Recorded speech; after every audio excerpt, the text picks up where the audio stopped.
Hello guys, ഇന്ന് നമ്മൾ പറയുന്ന ടോപ്പിക്ക് സ്റ്റേറ്റ് ലെജിസ്ലേച്ചറാണ്. സ്റ്റേറ്റ് ലെജിസ്ലേച്ചർ എന്ന് പറഞ്ഞു കഴിഞ്ഞാൽ അതിൻ്റെ ഇൻട്രൊഡക്ഷനാണ് ആദ്യം പറയുന്നത്. കളക്റ്റീവ് റെസ്പോൺസിബിലിറ്റി പാർലമെൻ്ററി ഗവൺമെൻറ്റിൻ്റെ ഒരു ഇമ്പോർട്ടൻറ്റ് പ്രിൻസിപ്പിളാണ്. ആർട്ടിക്കിൾ 164 ക്ലോസ് 2 പ്രകാരം state council of ministers legislative അസംബ്ലിക്ക് കളക്റ്റീവ്ലി റെസ്പോൺസിബിൾ ആണ്. അതുകൊണ്ട് എക്സിക്യൂട്ടീവ് ഇലക്റ്റഡ് റെപ്രസെൻറ്റേറ്റീവ്സിനോട് അക്കൗണ്ടബിളായി നിൽക്കണം എന്നാണ് പറയുന്നത്. അത് കഴിഞ്ഞിട്ട് അടുത്താണ് പറയുന്നത് കളക്റ്റീവ് റെസ്പോൺസിബിലിറ്റി എന്ന് പറഞ്ഞു കഴിഞ്ഞാൽ കളക്റ്റീവ് റെസ്പോൺസിബിലിറ്റി എന്നാൽ എല്ലാ മിനിസ്റ്റേഴ്സും ഒരു ടീം പോലെ വർക്ക് ചെയ്യുന്നത് ആണ്. ഗവൺമെൻറ്റിൻ്റെ പോളിസീസ്, ഡിസിഷൻസ്, ആക്ഷൻസ് എല്ലാത്തിനും ജോയിൻറ്റ് റെസ്പോൺസിബിലിറ്റി ഉണ്ട്. പിന്നെ പറയുന്നത് സപ്പോർട്ടീവ് ഗവൺമെൻറ് ഡിസിഷൻ എന്ന് പറഞ്ഞു കഴിഞ്ഞാൽ ക്യാബിനറ്റ് അല്ലെങ്കിൽ കൗൺസിൽ ഒരു ഡിസിഷൻ എടുത്താൽ എല്ലാ മിനിസ്റ്റേഴ്സും അതിൻ്റെ പബ്ലിക്കിൽ സപ്പോർട്ട് ചെയ്യണം. പേഴ്സണൽ ഒപ്പീനിയൻ വേറെ ആണെങ്കിലും സപ്പോർട്ട് ചെയ്യാൻ പറ്റിയില്ലെങ്കിൽ റിസൈൻ ചെയ്യണം എന്നാണ് പറയുന്നത്. പിന്നെ ക്യാബിനറ്റ് സോളിഡറിറ്റി ക്യാബിനറ്റിലെ ഡിസ്കഷനും ഡിഫറൻസും സീക്രട്ടാണ്. ഡിസിഷൻ എടുത്തു കഴിഞ്ഞാൽ എല്ലാ മിനിസ്റ്റേഴ്സും അത് ഡിഫെൻഡ് ചെയ്യുകയും ഇംപ്ലിമെൻറ്റ് ചെയ്യുകയും വേണം.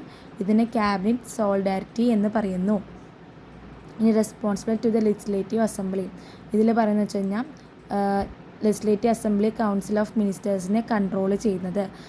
നോ കോൺഫിഡൻസ് മോഷൻ പാസ്സായാൽ entire council of ministers resign ചെയ്യണം. ബഡ്ജറ്റ് അല്ലെങ്കിൽ മണി ബിൽ ഡിഫക്റ്റ് ആയാൽ ഹൗസിൻ്റെ കോൺഫിഡൻസ്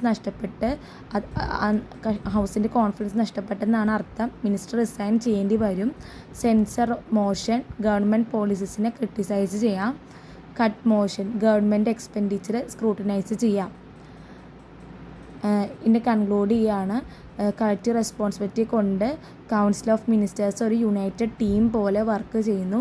ഇത് ലെജിസ്ലേറ്റീവ് അസംബ്ലിക്ക് അക്കൗണ്ടബിളായി നിൽക്കുന്നു. ഇത് unity, stability, democratic governance strengthen ചെയ്യുന്നു.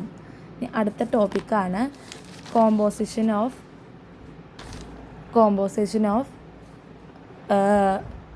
State legislative and parliament legislative. ഇത് ഇത്തിരി ഇമ്പോർട്ടൻറ്റ് ടോപ്പിക്കാണ്. യൂണിവേഴ്സിറ്റിയിലൊക്കെ ചോദിച്ച് കണ്ടിട്ടുണ്ട്.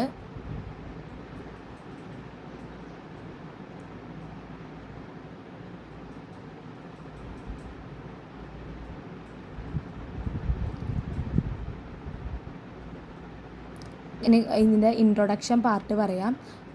ഇന്ത്യൻ കോൺസ്റ്റിറ്റ്യൂഷൻ ഒരു ഫെഡറൽ സിസ്റ്റമായിട്ട് പ്രൊവൈഡ് ചെയ്യുന്നത്. അപ്പം യൂണിയൻ ലെവലിൽ പാർലമെൻറ്റും സ്റ്റേറ്റ് ലെവലിൽ സ്റ്റേറ്റ് ലെജിസ്ലേച്ചറും ഉണ്ട്. ഇവർ അവരുടെ റെസ്പെക്റ്റീവ് ഏരിയയിൽ ലോസ് ഉണ്ടാക്കുന്ന ലെജിസ്ലേറ്റീവ് ബോഡീസാണ്. ആദ്യം തന്നെ കോമ്പോസിഷൻ ഓഫ് പാർലമെൻ്റ് ആണ്. കോമ്പോസിഷൻ ഓഫ് പാർലമെൻറ്റിൽ പാർലമെൻറ്റ് ഓഫ് ഇന്ത്യ യൂണിയൻ്റെ സുപ്രീം ലെജിസ്ലേറ്റീവ് ബോഡിയാണ്. പാർലമെൻറ്റിൽ 3 കോമ്പോണൻസ് ഉണ്ട്: പ്രസിഡൻറ്റ്, ലോകസഭ, രാജ്യസഭ. പ്രസിഡൻറ്റ് പാർലമെൻറ്റിൻ്റെ ഒരു ഇൻ്റഗ്രൽ പാർട്ടാണ്. പ്രസിഡൻറ്റ് ആസെൻ്റ് ഇല്ലാത്ത ഒരു ബില്ലും ലോയും ആവില്ല. പ്രസിഡൻറ്റ് പാർലമെൻറ്റ് സമ്മൻസ് ചെയ്യുകയോ പ്രോർഗ്യൂ ചെയ്യുകയോ ലോക്സഭ ഡിസോൾവ് ചെയ്യുകയും ചെയ്യാം. ലോകസഭയിൽ പറയുന്നത് ലോകസഭ പാർലമെൻറ്റിൻ്റെ ലോവർ ഹൗസാണ്. മെമ്പേഴ്സിൻ്റെ ജനങ്ങൾ ഡയറക്റ്റ് ഇലക്ഷൻ വഴി തിരഞ്ഞെടുക്കുന്നു. മെമ്പേഴ്സ് 552 മെമ്പേഴ്സും പ്രസൻ്റ് ആയിട്ടുള്ളവർ 543 എലക്റ്റഡ് മെമ്പേഴ്സും. പിന്നെ 5 ഇയേഴ്സാണ് അവരുടെ ടേം ഡ്യൂറേഷൻ എന്ന് പറയുന്നത്. പിന്നെയാണ് രാജ്യസഭ.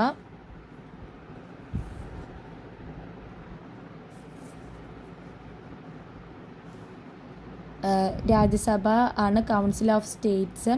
രാജ്യസഭേൻ്റെ പാർലമെൻറ്റിൻ്റെ അപ്പർ ഹൗസാണ്.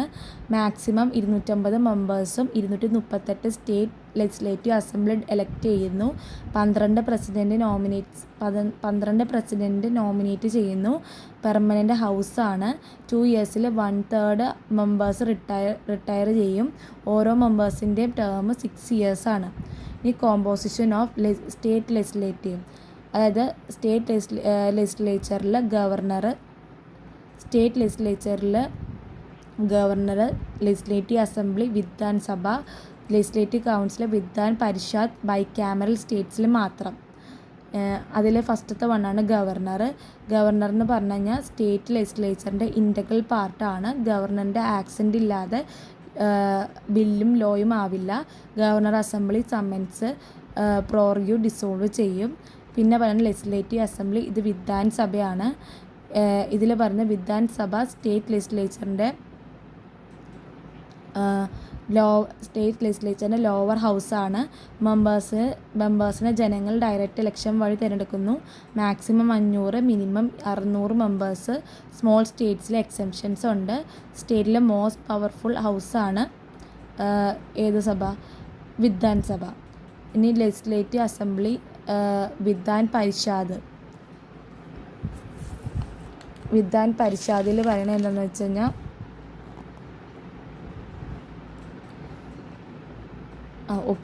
വിധാൻ പരിഷത്ത് അപ്പർ ഹൗസാണ്. എല്ലാ സ്റ്റേറ്റ്സിലും ഇല്ല. പക്ഷേ പെർമനൻറ്റ് ഹൗസ് 2 ഇയേഴ്സിൽ 1/3 മെമ്പേഴ്സ് റിട്ടയർ ചെയ്യും. സ്ട്രെങ്ത് ലെജിസ്ലേറ്റീവ് അസംബ്ലിയുടെ 1/3 കൂടരുത്. പിന്നെ മിനിമം 40 മെമ്പേഴ്സ് വേണം. മെമ്പേഴ്സിനെ graduates, teachers, local authorities, MLAs elect ചെയ്യുന്നു. കുറച്ച് പേര് ഗവർണേഴ്സിനെ നോമിനേറ്റ് ചെയ്യുന്നു. കുറച്ച് പേര് ഗവർണറാണ് നോമിനേറ്റ് ചെയ്യുന്നത്. പിന്നെ സ്റ്റേറ്റ്സ് ഹാവിങ് ലെജിസ്ലേറ്റീവ് കൗൺസിലുണ്ട്. ഉത്തർപ്രദേശ്, ബീഹാർ, മഹാരാഷ്ട്ര, കർണാടക, തെലങ്കാന, ആന്ധ്രാപ്രദേശ് ഇതിലൊക്കെയാണ്.